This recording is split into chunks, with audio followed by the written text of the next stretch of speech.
وہ کہ جس کے ہاتھ میں بادشاہی ہے بڑی برکت والا ہے اور وہ ہر چیز پر قادر ہے.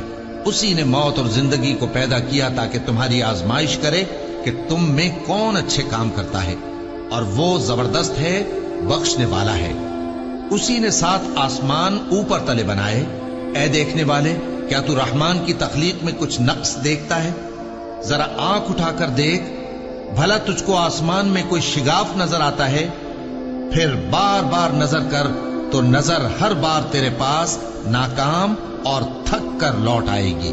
اور ہم نے قریب کے آسمان کو تاروں کے چراغوں سے زینت دی اور ان کو شیطانوں کے مارنے کا آلہ بنایا، اور ان کے لیے دہکتی آگ کا عذاب تیار کر رکھا ہے. اور جن لوگوں نے اپنے پروردگار سے کفر کیا ان کے لیے جہنم کا عذاب ہے، اور وہ برا ٹھکانہ ہے.